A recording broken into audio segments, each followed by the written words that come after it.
Welcome to Remnant Online Followers. Please kindly subscribe. Thank you. The business of altars is not just about prayer. Prayer is one of the sacrifices we put on the altar, but it's more than prayer. There are many people today that require wisdom to shape their world. They need to pay the price of in-depth study in order to tap into the spirit of wisdom to be able to create a change in their world. Our generation is a generation of laxity, lackluster about issues that matter. I can assure you, you gather 100,000 youths, you can't find 10 people that are doing one thing consistently for 6 months, because there is no tenacity in their spirit. There's no stamina in their spirit. When you want to find men who can change their world, there must be a dogged consecration informed by the nature of altar that they are servicing, either by prayer or by study or by service. There's got to be an altar at the foundation of your manifestation, else you will be swept away by the wind. You don't do business on the altar, you will be swept off. And I'm not telling you something because I'm a pastor. This is not being excessively spiritual. I told them in the morning, I did my master's degree in quantum mechanics. I've studied about light. I've studied about electromagnetic radiation. I've studied about science to the deepest realm. So this is not me just acting spiritual, but I know that the natural realm is an offspring of the supernatural realm. I know the physical realm is an offspring of the spiritual realm. If you don't have authority in the spiritual realm, you cannot create change in the natural realm, no matter how intelligent you are. If you have no altar you are servicing, I tell you, you are failure waiting to manifest. There is no favor that can make you an impactful person. It's a deceit of the highest order. The man imparting you has an altar. The apostles you pursue, the prophets you pursue, the leaders you pursue, they have altars. I can assure you that your governor is very sober at 12 midnight. You're the only person who sleeps by 9 p.m.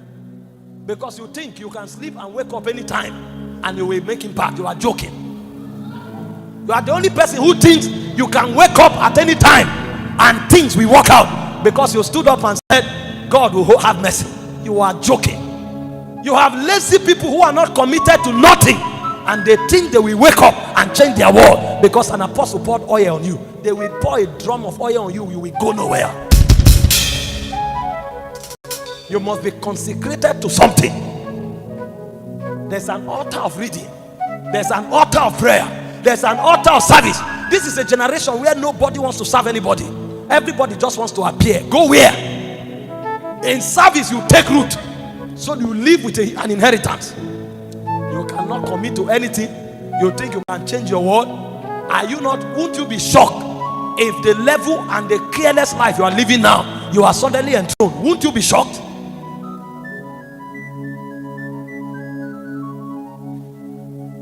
Consecration and sacrifice is the business of altars, and everyone who wants to make impact in his generation must have a definite altar that he services. The day your consecration to that altar goes down, that day you sink. You don't sink the day your voice was withdrawn. You actually sank the day your consecration died, because your consecration is the foundation of your existence, and you are consecrated to a spirit through the technology of an altar. What is the altar that powers your existence? Is it an altar of prayer? Is it an altar of study? Is it an altar of service? Is it an altar of goodwill? What is the altar that powers your existence? I'm not saying go and raise a wooden structure and kneel before it. I'm talking about a life of consistency and consecration, a life of absolute devotion. And so in order to make impact, you've got to discover what you were born to do. And so the second thing that makes a world changer is vision. If you have no vision, you are going nowhere. And if you are in the wrong direction, speed is not an advantage. Speed is only an advantage when you are traveling in the direction of your destiny. What you are doing is relevant to the degree that is consistent with your vision. And if you don't know a vision, or if you don't have a vision, whatever it is you are doing is a waste of time.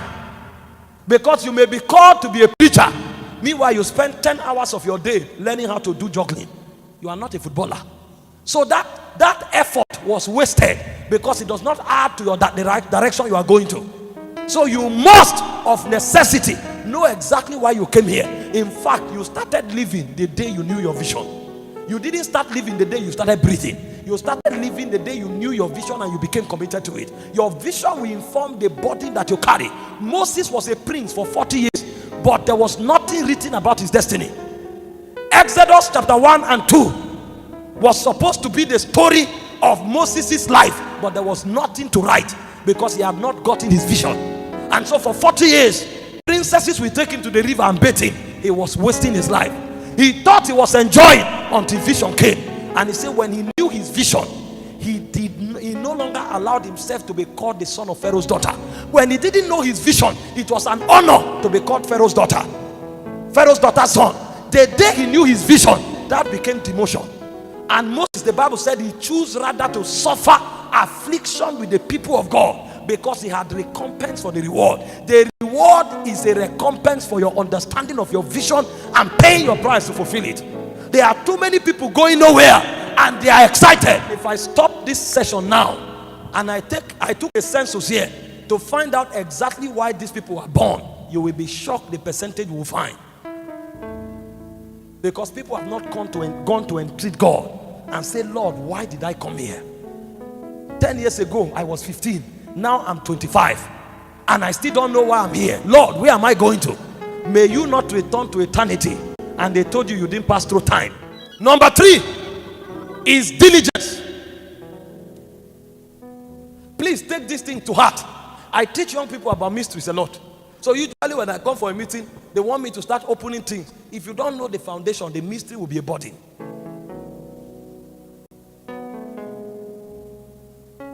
In Proverbs 22:29, it says, seest thou a man diligent in his business? He says he will stand before kings and not before men. So you have a vision. That vision is your business. Now that you have found that vision, you become diligent in it. Diligence simply means paying attention to details until you gain mastery in it. I knew I was a preacher, and so I took my time to sit down and listen to great preachers. There were preachers I listened to, not because I was interested in their revelation. I wanted to learn their comportment. When they come to the altar, there is a comportment with which they walked. So I'm listening to them, I'm not inspired by their revelation. I'm inspired by their comportment.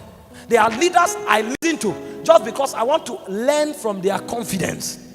They come into a meeting, atmosphere is dry. They say, in the name of Jesus, stand up. And you see a cripple walking. How did you step into this order? And I begin to explore their stories to find out what they know that gave them this level of audacity. So I'm pursuing them for their audacity, not for their revelation. There are many leaders I listen to. I just want to learn the administrative intelligence. They are talking and everything is in order. Everything is working. You will never see light blink. The color combination is perfect. The LED screen is crystal clear. Everything is going on as if you are in heaven. How did you come about this excellence? That's what I'm looking for. Because they have mastered different dimensions. It's called diligence. You pay attention to the detailed requirement of your calling until you become a master. That's why Paul said, him that striveth for the mastery is temperate in all things. In Proverbs chapter 12 verse 24, he said, the hand of the diligent shall rule. When a man is diligent, whether you like it or not, he will be a ruler. He doesn't need to lobby his way to the top. The top is his inheritance.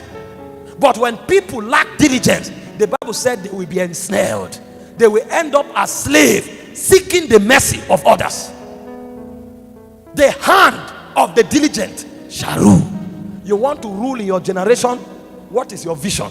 And to what degree are you diligent about the pursuit of your vision? There are some of us who don't eat like ordinary people.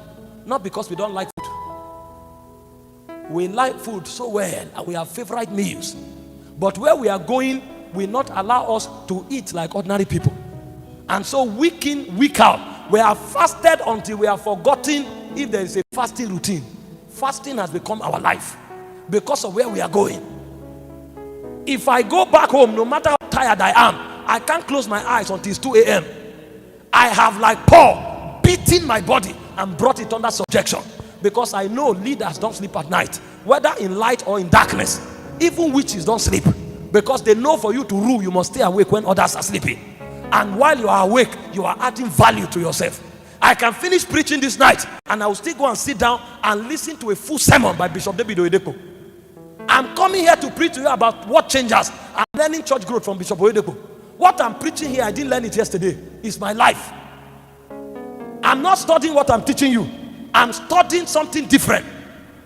I'm on a school now on church growth by Bishop Oyedepo because I'm powering the system.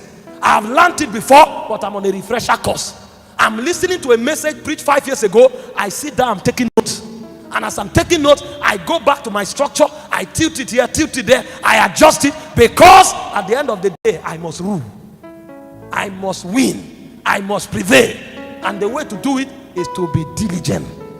What is the area that I need to add something?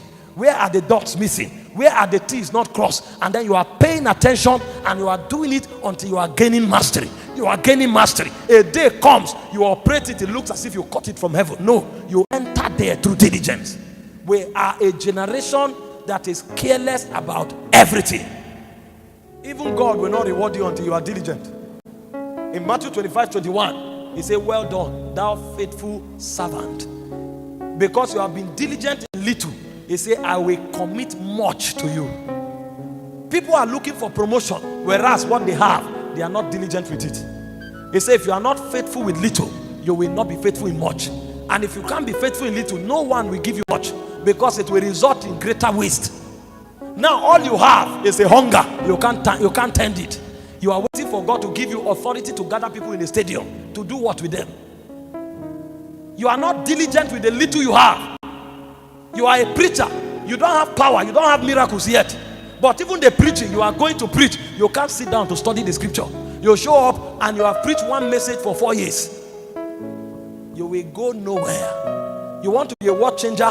Be diligent with what God has committed to your hand until you gain mastery. It is the master version of you that people are looking for. He said, kings will come to the brightness of your rising. When you are rising, they'll be watching from afar. And they are seeing what this young man is doing. When you become a master, even the kings will look for you. Because they are already commanded to come to the brightness of your rising. But it will take diligence to refine what God has given to you until it becomes bright. Number 4 is focus. There are too many people who are not focused on what God has committed to them. Sir, if you are a politician, don't kill yourself trying to meet the prayer target of an intercessor. This is where people have problem. Their ego will want them to do everything until they are doing what is not part of their script. Is it good to pray? Yes, but you are not an intercessor. So when you pray, look for the politicians that are succeeding. Learn from them. While you are learning the good things from them, look for open doors and put your head there and be growing. If you pray only, the day they tell you to come and address people, you will stutter.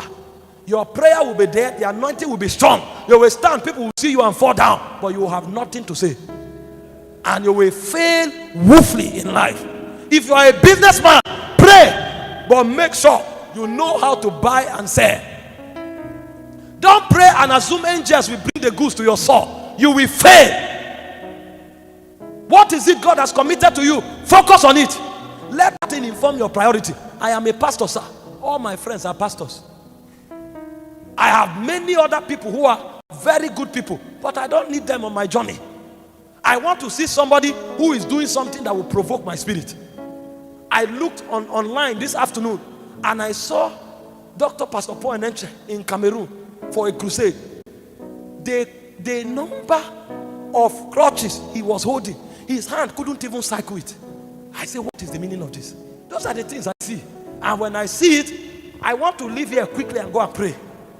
We came here in the afternoon, a man showed up with crutches. He was walking, we collected it, he started walking. Everybody shouted. I laughed. Where I'm going to, I don't want to collect one stick from somebody. If Dr. Paul can carry 1,000 crutches, I have seen him, he has not seen me. Hear this, he is ahead of me, I'm not ahead of him. That means if he's taking 1,000, I should take 10,000. Because he's inspiring me, I'm not inspiring him. My own anointing plus his impartation should give me double. But you cannot go far. If you are watching, I can't be watching Benzema. They say, Benzema scored hat-trick in 2 matches. I say, thank God for him. The person I'm watching is Dr. Paul, because I'm not headed towards hat trick. I'm headed towards collecting crutches from people and winning souls. It's called focus. Focus will select your menu. Focus will inform your attitude. Focus will inform everything about your life. You think if I was a politician today, I will spend 4 hours listening to a pastor a day. I listen to ministers of God sometimes for 12 hours in a day. It's because I'm a pastor. If I am a politician, I will come to church and pray. At best, I will give a tithe of prayer for a day. I will listen to 1 or 2 messages, and most of the messages I will listen to will be on leadership. And I will sit down and hear every speech by Barack Obama, every speech by Winston Churchill, every speech. I will follow every news happening in the world, because I want to understand the politics. I want to understand the gimmicks. I want to understand the strategy. And I also want to know how to walk through the political corridor and not be divided. If I'm reading the Bible, I will know everything about Nehemiah, everything about Daniel, everything about Joseph, because I am in the political corridor. It will inform everything you do. But when you see people who are not focused, they carry everything, they look everywhere, they do everything, it's a sign that they will not go far. Your speed is useless if you have no focus.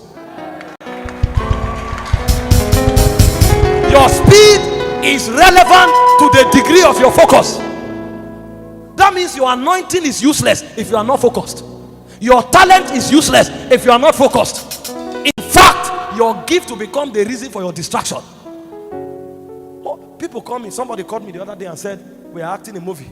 Come and act as a pastor and speak during the pastoral session. I say, I'm not an actor. I'm not an actor. Anybody can play that role. Call them. Some people called me the other time. They said they had an occasion. They wanted me to come be an MC. I said, I'm not an MC. I can help you pay to get an MC. I am a witness to a generation. When I talk, I conjure spirits. When I talk, I change the lives of people. I don't talk for fun. I talk to create impact. I'm on a course, and my attention is faced there. Jesus said, for this cause was I born. He said, for this cause came I into the world, that I may be a witness to the truth. He knew where he was going to, and he stayed on track. If I meet your friends, I can tell how far you will go in your journey. I can tell. I don't need to be prophetic. I will tell where you are going to and how far you will go to. Even the people of the world know. They say birds of a feather flock together. A man who has no focus is moved by everything. I came to you now. I know a lot of people, but I stayed indoors. I came to preach. When I'm done, I'm out. I didn't come here for fun fair. If I'm coming for holiday, I will take time and come with my wife. Now I came to preach. Some people call you and they are so offended that you didn't pick their call. Sir, you are calling me at your free time. Do you know my free time? Your free time is not my free time. When I am free, I will return the call. And I may not be free for 2 weeks. It's not arrogance. Where I'm going to have put a law on me. Careless about everything. You wake up, you're on Facebook, you are looking for pictures and videos to distract you. You look at this one, you scroll away. You look at this one, you scroll away. By the time you are 70 years old, you will not even have money to buy that phone. Your focus will become a light, and your light will distinguish you.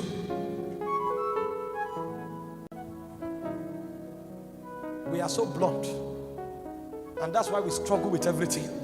They say when the edge of the sword, of the axe is blunt, it will require a lot of energy. That you are putting so much energy does not mean you are doing so much. 8 years ago, 9 years ago, when we were being taught how to cast out demons, we will be on one demonic case for 4 hours. And when we step out, we'll say, we handled that demon for 4 hours. We were there. We were bragging that we had stamina. Somebody told us, you were with a demon for 4 hours. The next time we went to cast out demon, after we prayed in tongues for 4 hours, we will move around. We will sing. There are songs that are warfare songs. We will sing all those warfare songs. When we sing those songs, we will dance like warriors. We will touch the demon. We will sprinkle water. Everything we know. After 4 hours, the lady will shout and fall down. Or the man will fall down. We will now be coming out with sweat. All our clothes is wet. And then we are walking like warriors. One day we went out to cast out demon with a brother who had light. The moment he showed up, the demon looked at him, screamed and fell down. What is going on? He said, you are taking 4 hours because you don't have revelation. What? I don't have revelation. It doesn't have to be 4 hours. We now realize that 4 hours was not a record of praise. It was actually a record of disadvantage. But it will take focus to win in life. It will take focus to rule in life. Because focus brings you the illumination required to create a distinction in your life.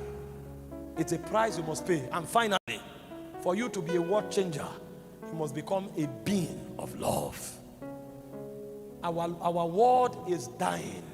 There's wickedness, there's evil in our world. Too many people are already bitter and embittered by the things they've gone through. You cannot impact people until you first of all love them. In John chapter 21 verse 15, Jesus came to Peter and said, lovest thou me more than this? He said, Lord, you know I love you. He said, keep my flock. He said, lovest thou me? He asked him the question 3 times. I know you have discipled you.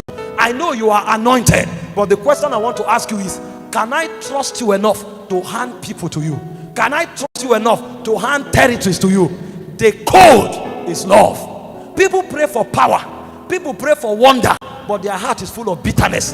And so people come under them and they end up enslaving them. Many places today where we call house of God, when you come there, they will cripple you, put you on a wheelchair and start pushing you. And all your life, you will be indebted to them, thinking they have helped you.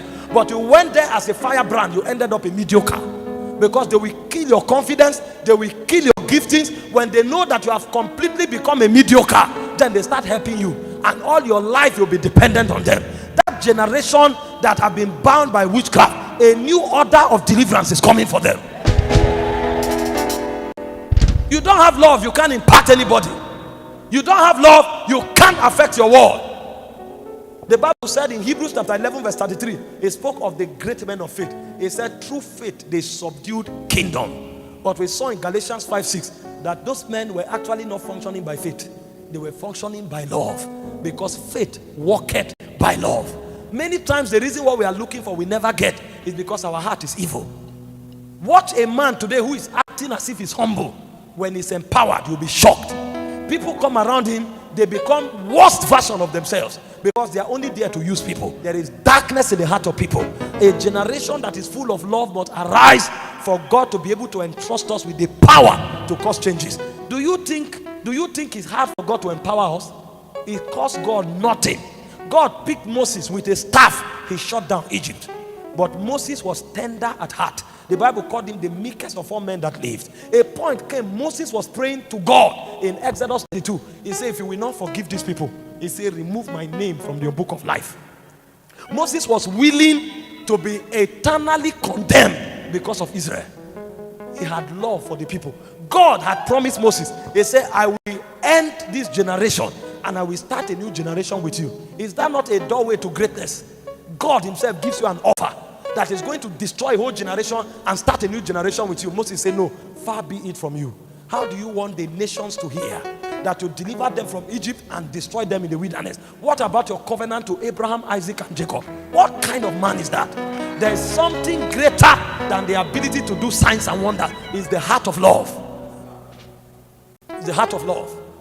When Miriam and Aaron cursed Moses, God's anger came down, struck Miriam with leprosy. If it's in our generation today, we'll stand up and make a sermon out of it and say, they don't know who I am. They tried me. See what has happened to them. You too, if you want, do what they did. It will become the sermon of our lifetime. That guy messed up with me. He was struck with leprosy. Hope you saw it. We are not equal. Some of us are men of God. Moses instantly began to beg God because of Miriam. To him, it was not about exhortation. He had compassion for the woman. Lord, please have mercy. It was because of Moses' intercession for the woman that fought Moses that God had mercy on her. Did you read the story of Lot and Abraham? Abraham took Lot out of Haran, made Lot a man. Lot ended up, his men began to fight Abraham's men. And when Abraham came to settle, Lot had the audacity of saying they should separate. And when they were separating, Lot chose the best portion of the land. The Bible said he saw the plains of Sodom and Gomorrah, that the vegetation was green. And Abraham let him go. A few years down the line, Lot became a captive. Lot became a slave. The Bible said Abraham, without hesitation, he said he took 318 trained men of his household. Abraham literally emptied his own house to go save the man that betrayed him. He risked his whole family, and this man did not even have an heir yet. If he had an heir, he would say, if I die, somebody will succeed me. He risked his life, took every trained man of his house, and went to save Lot. And when he saved Lot, he took nothing. The moment that happened, Melchizedek appeared to him and called him Abraham, possessor of heaven and earth. Through love, the man had entered a realm of authority that signs and wonders could not give him. When Lot, Sodom was to be destroyed, the first time Abraham dared to challenge God was because of Lot. How far be it from you, thou the righteous God, that you should destroy both the righteous and the evil. What if you find 50 righteous men? What has Lot done for you? Lot has done nothing, but the heart of love won't let him rest. When God finds that kind of man, he can give him the greatest authority in the world, because he knows that with that authority, the heritage of God will be preserved. Our heart is full of ego. Our heart is full of bitterness. Our heart is full of wickedness. Our heart is full of evil machination. That's why if we like, we should lie on the mountain for 40 days and 40 nights. We will never have the power to rule a nation. You want to be powerful with God? You must tell God to teach you how to love. Paul said, for me to die is Christ. That means it's gain for him to die. He said, but for me to live is for your own advantage. He said, what will I do? I will stay alive because of you. God had already shown him that the moment he departs from this body, he will take the crown of life. But because the church needed to be mentored into maturity, the crown of life waited. And he was there laboring. What is the quotient of love you have for your brother? What is the quotient of love you have for the body of Christ? Today, when you hear that somebody falls, even the people who have not preached about Jesus for 1 year suddenly become evangelists of doom, because it gives them great joy for their brothers to be put down. Have you heard what Martha did? Have you heard what Magdalene did? Did you tell them? Have you told the same person what Jesus did? How come you are so interested now to tell them about what Martha did? Because we are propagators of evil on account of the evil that is in our hearts. When was the last time you knelt down to pray for a brother that fell? When was the last time you knelt down to pray for a sister that fell, and you are telling God to give you authority to save Akwa Ibom? Which authority? So that you will end up buying lands and property in Bahama Island. You think God doesn't know your motivation? Elohim Adonai.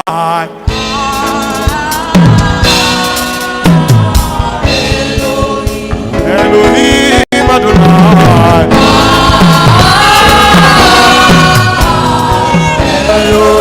Thank you for watching. Please kindly like, comment, subscribe, and turn on your notification bell so you always get notified whenever we post a new video. And don't forget to share. Thank you.